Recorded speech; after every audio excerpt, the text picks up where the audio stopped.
मैं खुदावंत के वचन को पढ़ूंगा। गलातियां 6 उसके 6, 7, 8 और 9 आप सुनेंगे ध्यान से। 6 में लिखा है, जो वचन की शिक्षा पाता है वह सब अच्छी वस्तुओं में सिखाने वाले को भागी करे। धोखा ना खाओ, परमेश्वर ठट्ठों में नहीं उड़ाया जाता, क्योंकि मनुष्य जो बोता है वही काटेगा भी। हमने परमेश्वर के वचन को पढ़ा। कहता जो वचन की शिक्षा पाते हैं, आप और मैं, जो खुदा के वचन को ग्रहण करते हैं, जिनके द्वारा हम सीखते हैं, वचन कहता है वह सब अच्छी वस्तुओं में अपने सिखाने वाले को भागी करें। यानी कि जिनके द्वारा आप परमेश्वर के वचन को सीखते हैं, अपने अगुए को ऑनर करते हुए हर एक वस्तु, हर एक चीज में, बाइबल कहती है सबसे अहम और प्रथम आपको आपके सिखाने वाले हैं, और आपकी हर आशीष में खुदा का वचन कहता है उन्हें सिखाने वाले को भागी करें। और साथ में कहता है धोखा ना खाओ, परमेश्वर ठट्ठों में नहीं उड़ाया जाता, क्योंकि मनुष्य जो बोता है वही काटेगा। ये मजाक नहीं है कि अगर आप खुदा के वचन को सुन रहे हैं, परमेश्वर के वचन को ग्रहण कर रहे हैं, तो आप जो सीख रहे हैं उस वचन को, उन शब्दों को पूरा करें। खुदावंत की वाचाओं को, जो खुदा आज्ञाएं आपको दे रहा है, कहता उनको पूरा करो। खुदा को ठट्ठों में नहीं उड़ाया जाता, कहते हैं, क्योंकि याद रखें इंसान जो बोता है वही काटेगा भी।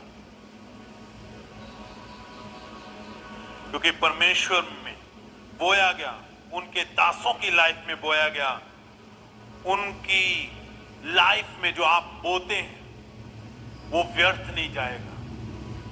वचन कहता है वो व्यर्थ नहीं जाएगा। जब आप जिनसे सीख रहे हो, जब आप उनके द्वारा वचन को सुनते हैं, खुदा के आदेश को सुनते हैं, जब आप उसको पूरा करते हैं, आप बोते हैं उनकी लाइफ में, तो वचन कहता वो व्यर्थ नहीं जाएगा। उनको जो इज्जत आप देते हैं, जो रिस्पेक्ट, ऑनर आप उनका करते हैं, वो व्यर्थ नहीं जाएगा। क्योंकि जो आप बोते हैं वही काटते भी हैं। वचन में हमने देखा है ऐसे बहुत सारे लोगों को जिन्होंने अपने जीवन से अलग अलग चीजों को खुदा के लिए उनके दासों की लाइफ में बोया है। कुछ ऐसे भी थे जिन्होंने खाने की वस्तुओं को बोया है। वो सारपत की विधवा, उसके बाद जो भी था उसने खुदा के दास के आगे समर्पित कर दिया। कुछ ऐसे थे जिन्होंने अपनी जमीन जायदाद बेच के अपने अगुए के चरणों में सब कुछ रख दिया। कुछ बीज अद्भुत रीति के साथ बोए गए, बहुतायत से, अपनी हद से, अपनी ताकत से बाहर बोए गए हैं, और परमेश्वर ने उनको फलवंत और आशीषित किया है। ऐसे भी थे जिन्होंने अपने बच्चों को बो दिया। हन्ना ने अपने बेटे को ही खुदा के घर में, खुदा के दास के चरणों में बो दिया। जब हम देखते हैं परमेश्वर के वचन को, तो ऐसे बहुत सारी चीजें, ऐसे बहुत सारे बोने वाले लोग हैं जिनके बारे में बाइबल में जिक्र किया गया है। किसी ने धन बोया, किसी ने सोना चांदी बोया। जब जब उन लोगों को समझ में आया कि ये बोया गया व्यर्थ नहीं है, जो हम बोएंगे वो काटेंगे भी, तो वो लोग पीछे नहीं हटे। उन्होंने खुदा के वचन को पूरा करने के लिए बोया। और ये सब बोने वाले लोगों की लाइफ में आगे चल के आप अद्भुत ग्रेस को, मसे को, और ऐसी आशीषों को, ऐसी ब्लेसिंग को देखते हैं कि जो शायद उन्होंने कभी कल्पना नहीं की होगी अपनी लाइफ में। हन्ना के पास नहीं था, उसने कहा खुदा दे दे, और वो जो तू मुझे देगा मैं तेरे लिए दे दूंगी। उसने वो बेटा लिया खुदा से और खुदा को ही दे दिया, और उस एक के देने के बाद परमेश्वर ने उसे और भी दिए और उसे ब्लेस किया और आशीषित किया। दाऊद ने पूरा धन दौलत बो दिया खुदा के घर में, और उसके बेटे ने अपने बाप से भी अधिक अमीरी पाई अपनी लाइफ में। एक विधवा ने मुट्ठी भर मैदा बो दिया और काल के दिन बीत गए और वो खाती रही। धनी जो बहुत अमीर थे उन्होंने मौत को देखा, पर वो विधवा अपने घर में आनंद से उस आशीष के साथ जीवित रही। यानी कि जब जब उन लोगों ने समझा, जाना कि खुदा क्या चाहता है हमारी लाइफ में, कि हमने बोना है, तो उन्होंने बोया, पीछे नहीं हटे, उनके पास जो भी था उन्होंने बो दिया। जब आप ऐसा बोते हैं तो परमेश्वर आपको ब्लेस करता है, आशीषित करता है। खुदा के दास हमेशा कहते हैं ऐसा बो, ऐसा बीज होना चाहिए जो बोते समय आपको भी हिलाए, और जब आप बोएं तो परमेश्वर में, खुदा के स्वर्ग में उसके सिंहासन को भी हिलाए। क्योंकि जब जब ऐसा बोया गया है वहां पर अद्भुत बारिश, अनुग्रह की बारिश, दया की बारिश, खुदा ने आसमान के झरोकों को खोल के उन लोगों को ब्लेस और आशीषित किया। बोना हमारी जिंदगी में बहुत अहम और खास है। इसी तरह 8 में लिखा है, क्योंकि जो अपने शरीर के लिए बोता है वह शरीर के द्वारा विनाश की कटनी काटेगी, और जो आत्मा के लिए बोता है वह आत्मा के द्वारा अनंत जीवन की कटनी काटेंगे। 9 में कहता है, हम भले काम करने में साहस ना छोड़ें, क्योंकि यदि हम ढीले ना हो तो ठीक समय पर कटनी काटेंगे। क्या कहता है? कहता अगर हम ढीले ना हो तो ठीक समय पर कटनी काटेंगे। किसान जो खेती करते हैं ना, उनको पता है कि मेरे पास ये 10 और 15 दिन है कि जब मैंने अपनी खेत को संवारना है और बीज को डालना है। ये टाइम है बोने का, और जब वो उस टाइम में बोता है तो एक सही टाइम पे अपने खेत से अच्छे बीज को, अच्छी फसल को काटता है। पर अगर वो लेट हो जाए, देरी हो जाए बोने में, तो हमने देखा है फसल उगती जरूर है पर ऐसी आशीष, ऐसा फल नहीं होता है जैसा सही समय पर होना चाहिए। शायद इसलिए खुदा कहता है कि अगर हम बोने में ढीले ना हो तो ठीक समय पर अच्छी कटनी काटेंगे। यानी कि कुछ समय होता है जब आपने बोना होता है, और जब आप सही समय पर बोते हैं तो सही फल आपके जीवन में आता है। बीज बोने वाले के उदाहरण को जब हम देखते हैं, वो बीज बोने वाला निकला, उसने बीज डाला, कुछ झाड़ियों में जाके गिरा, कुछ पथरीली जमीन पे, और कुछ रोड के किनारे पर, और कुछ अच्छी जमीन में। झाड़ियों वाला पैदा तो हुआ पर झाड़ियों ने दबा दिया। रोड पर जो था, अच्छी मिट्टी ना मिलने के कारण जड़ नहीं पकड़ पाया, धूप निकली, सूख गया।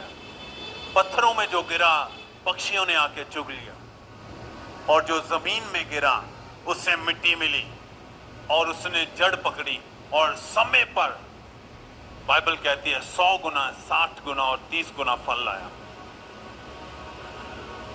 यानी कि सही समय पर और सही जगह पर बोने के द्वारा ही आप अपने बीज में आशीष और ब्लेसिंग को देखते हैं।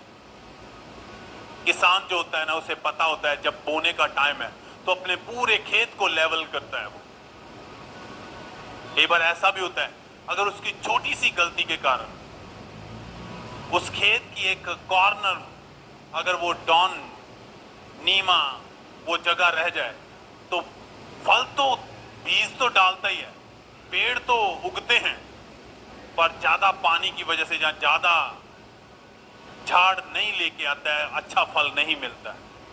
यानी कि संवारना अपने जीवन को, और वचन के द्वारा आनंद से गुड़गुड़ाते हुए ने खुदा के कामों के लिए परमेश्वर के दासों के आगे अपनी भेंटें, शुक्रगुजारियां, दान और दशवंश को रखना। जब आप आनंद से बोते हैं तो खुदा आपको ब्लेस और आशीषित करता है।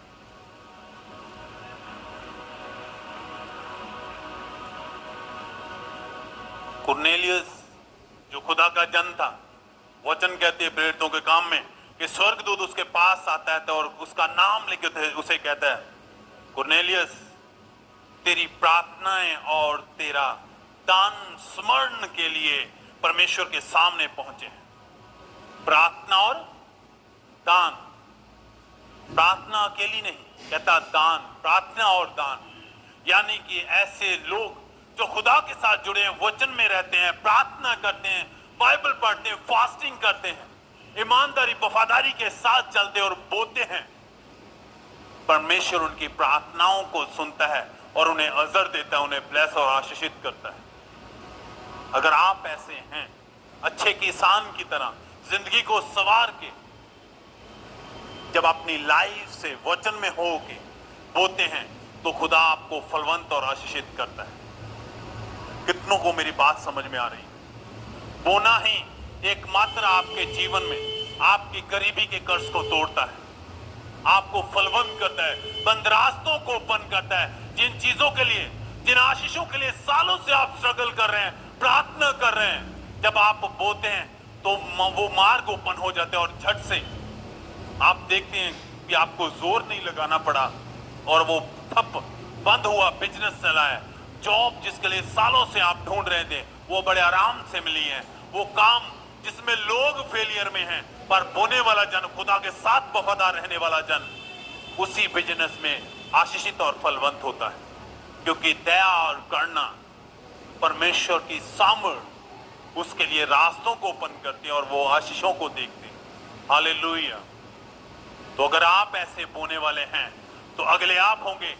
कुरनेलियस जी नहीं, खुदा आपको भी याद करेगा, जैसे उसने उस विधवा को याद किया, दो दमड़ियां बोने वाली उस औरत को याद किया, वो आपको भूलेगा नहीं। जब आप वफादारी के साथ खुदा के घर में अपने बीज, भेंटे, शुक्रगुजारियां बोएंगे तो अपनी आंखों को बंद करें, वो भेंटे, शुक्रगुजारियां, दान, दशवान पूर्ण आनंद के साथ, खुले मन से, आनंद के साथ निकालें, अपने हाथों में लें, आंखों को बंद करते हुए उन्हें ऊपर उठाते हुए प्रार्थना करें, खुदावंद मैं आपका धन्यवाद करता हूं, धन्यवाद करती हूं। ये जो मेरे हाथ में है ये आपका दिया हुआ है और आपके उसी दिए हुए में से मैं आपको दे रहा हूं, दे रही हूं। ये मेरी भेंट, ये मेरा दान, दशवांश, शुक्रगुजारी की भेंट, खुदावंद आप मुझे इसके द्वारा याद करें, क्योंकि आप कभी भी किसी को भूलते नहीं। मैं इसे आनंद के साथ तेरी घर में बोता हूं और जिसने भी बोया है, वचन कहता है, बाइबल कहते है, उसने 100 गुना 1000 गुना अपनी लाइफ में काटा है। और इस बोए के, इस बीज के द्वारा तू मुझे याद करें और वो आशीषें, वो नेमतें जो तू मुझे देना चाहता है और वो मैं अपनी लाइफ में ले सकूं। Thank you Jesus. इस भेंट के द्वारा परमेश्वर आप सबके रास्तों को, आपके मार्गों को ओपन करें, आपको फलवंत और ब्लेस करें। हर मार्ग में, जिस काम में भी आप हाथ डालें, आप अपनी लाइफ में 100 गुना 1000 गुना उस बिजनेस से, उस जॉब से, उस काम से काटें। वचन कहता है, जब तुम मांगोगे मेरे नाम से तो तुम पाओगे।